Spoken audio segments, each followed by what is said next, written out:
I'm here with Jackson Hinkle from The Dive, the most censored man on YouTube. And today, Germany is hoping to outrace a Russian gas cutoff and bone cold winter. So that sounds like a funny way to say that. What are you doing? Bone in the cold winter? So there's a... No, Jackson, let me ask you about this. So there's a pipeline from Russia to Germany called Nord Stream, right? Yes. And then Nord Stream 1. They built two of... There's Nord Stream 1, and then there's Nord Stream 2. Now, yes. Nord Stream 1 is still flowing gas, but Nord Stream 2 was the one that they stopped, right?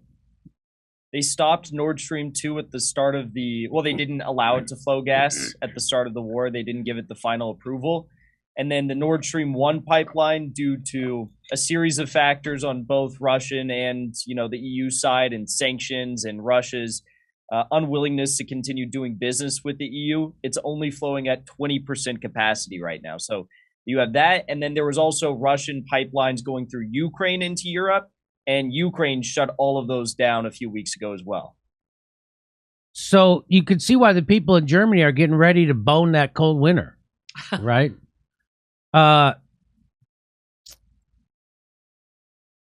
So the Nord Stream 1, the direct gas pipeline between Russia and Europe, was shut down for 10 days for scheduled maintenance. So no gas. And that's got people freaking out. Yeah. Germany, the pipeline's terminus and a gas transit hub for the rest of Europe, is the largest and most important economy on the continent, Germany. And anxiety that President Vladimir Putin may not switch the gas back on as a display of brinksmanship with countries that oppose Russia's invasion of Ukraine is particularly sharp. So their anxiety that Putin is going to cut their gas off permanently, that anxiety is particularly sharp. In Berlin, officials have declared a gas crisis and triggered an emergency energy plan. Already, landlords, schools, and municipalities have begun to lower thermostats, ration hot water, close swimming pools, turn off air conditioners, dim street lights, and exhort the benefits of cold showers. We did it! The Ukraine war, we did it! This is what victory looks like, baby! Thank God we didn't do that neutral territory plan. Thank God. Analysts predict that a recession in Germany is imminent. Government officials are racing to bail out the largest importer of Russian gas, a company called Uniper. And political leaders warn that Germany's social peace could unravel. We did it! We did it! We protected Europe. Nearly every country on the continent is facing potentially profound energy shortages, soaring prices, and slower growth. We did it! On Thursday, the European Commission cut its growth forecast for this year to 2.7%. In another sign of recession anxiety, the value of the euro dipped below the dollar this week. What? Well, let's go to Europe and start buying shit. The good news is 2.7% is a high enough grade point average. You get hired as a teacher in Nevada right now. More than any other economy in the region, Germany is built on industrial giants, mighty chemical, auto, glass, and steel producers that consume enormous amounts of fuel. 2/3 of it is imported. The chemical and pharmaceutical industries alone use 27% of the country's gas supply. Most of it came from Russia before Mr. Putin invaded Ukraine 5 months ago and set off retaliatory sanctions from Europe, the United States, and their allies. Russia delivered 40% of Germany's imported oil and more than 55% of its imported gas. Gazprom, Russia's gas monopoly, cut deliveries in June. And if they are reduced further, German industries may soon confront fuel shortages that will compel them to scale back production. The latest series of disruptions has created political problems for Chancellor Olaf Scholz's coalition government. Energy prices are expected to climb further. Inflation last month was 7.6%. Investor confidence in Germany has dropped to its lowest point in a decade. Tom Krebs, an economist at the University of Mannheim and advisor to the finance ministry, estimated in May that Germany's national output could drop as much as 12% once ripple effects on industries beyond energy and consumers were taken into account. We are doing this to ourselves. Ukraine war could be ended tomorrow. The United States and NATO won't do it. They're doing this to their own. So at some point, I think the citizens of Europe and the United States will revolt. That's a given. That's a given. They're going to, but it's just going to be met with far more violent suppression than anything we saw with the COVID or vax mandates or anything like that.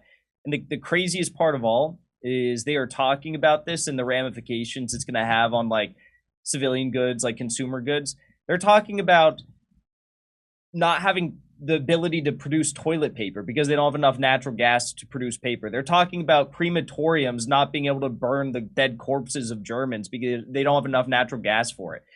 It's insane what's happening right now. And I don't know if you saw, Jimmy, the EU has put forward a plan to reduce all energy consumption by 15%. Most of the countries aren't even adhering to that. They're up front. Oh, shit. Hang on. He'll be back in a second. They're not adhering to what? They're not adhering to that 15% goal. Most of them are saying we're only going to do an 8 or 7% reduction. And then on top of that, they don't know where they're going to get the gas to fill the void of the remainder of energy that they'll need. They said that they were going to get it from the U.S. The U.S. said no. Then they said they were going to get it from Qatar. Qatar said no. They said they were going to get it from Nigeria. Nigeria said no. So this is a crisis that I think that is going to become much, much larger than what they're predicting right now in this story in Europe. Here we have German parliament talking about turning down your thermostat. This is serious rationing mode by the Germans. What is the risk now? Is it a sporadic risk or a rising risk of a full cutoff by Putin? I think it's a rising risk, Maris. That's what the German industry is preparing for. Talking to executives kind of behind the scenes, a lot of people just think as soon as we see a cold snap in October or November, Putin's going to cut the gas off and that will be the maximum pain point. And they're all really preparing for that within the next few months. Do you think that the preparations, I've just read out a list that, Parliament isn't lit at night, there are going to be cold shelters. I mean, it's almost warlike in the imagery that one brings to mind from the 1940s, sheltering where the government tell you to go. Is the country prepared for that? Is Europe prepared for this? I think German politicians and German municipalities are slowly getting their populations prepared for that kind of thing. And I think you're absolutely right. I think so far it hasn't felt like there's a war on. You see a lot of refugees in German cities and passing through German train stations. But I think this winter people are really going to notice that there's something serious going on, and this will have a real impact on the way people live here. Munich restarts oil-fired power as surging gas batters Germany. What do you want to say? Was that reporter's name Manus Cranny? Did I read that right? I didn't see Because Manus Cranny is the name of the guy. Yes. And am I wrong that was the DJ from the Door Alley Aftermath Party? Manus Cranny spinning all night. Boy, I crammed a Manus in my... Put a Band-Aid on it and come here, Manus Cranny spin. So Munich, Germany is planning to burn more oil and coal instead of natural gas as part of Germany's effort to counter Russia's move to squeeze deliveries of the fuel to Europe. The Bavarian city's local utility has revived oil burners at 2 heating plants that were previously shut. It also postponed the planned conversion of a power generation block to gas from coal. With these measures, we reduced Munich's natural gas consumption and broadened the energy mix. The move mark a reversal of recent trends. The European power producers have for years shifted away from burning fossil fuels to cut emissions, but the risk of gas shortages is forcing changes. Germany's facing an energy crisis this winter that would be unprecedented for a developed nation. Russia has gradually reduced deliveries of gas in evident retaliation over sanctions related to the war in Ukraine, making a recession more likely in Europe's largest economy. Nearly half of German households rely on gas for heating, while the fuel also plays a key role in a number of industrial sectors, from chemicals to cement and glass making. So isn't this nuts, Jackson, when you look at this? Isn't it just like, if I can figure out that Joe Biden and the West did this to these people, Don't you think the people who it's actually happening to can figure it out? I mean, they're Germans. They're smart. No? What do you think? You cut out there for a second. You said if Joe Biden did this to these people, what? So I'm smart enough to know that Joe Biden and NATO and the West is doing this to these Europeans. Do you think the Europeans are figuring this out? I think the people of Europe are beginning to recognize this. The polls are shifting. People are saying, look, if more sanctions on Russia mean that my food prices are going to go up and my energy prices are going to go up, I don't want more sanctions on Russia, which is that's a change of tune from what we saw at the start of the war. But it's only because it's getting as bad as it is. I mean, you're talking about in the UK, which is not officially a part of the EU and is less reliant to, Russian gas demands, whatever. The UK is talking about now 50% of their population facing fuel poverty, meaning that they are not able to pay for their energy bills on a monthly basis. And that's why there's a campaign called Don't Pay UK in the country that's trying to get 1 million people to stop paying their energy bills. And they've already got tens of thousands of people who've signed up, maybe hundreds of thousands by now. So this is where it's heading. And it's going to have a huge clash with the governments all across Europe. I like that idea that the people in the UK stop paying their fuel bills. That's great. Good for them. That's real power when you do stuff like that. Yeah. So hopefully they are catching on. And I don't know.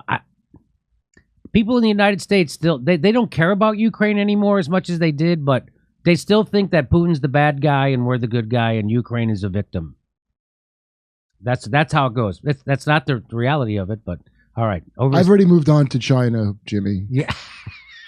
Hey, we're doing live stand-up comedy coming to your town. Indianapolis, Louisville, Cincinnati, Tulsa, Oklahoma City, Detroit, Rochester. Go to jimmydorecomedy.com for a link for all the tickets for all our dates. See you in Denver, too.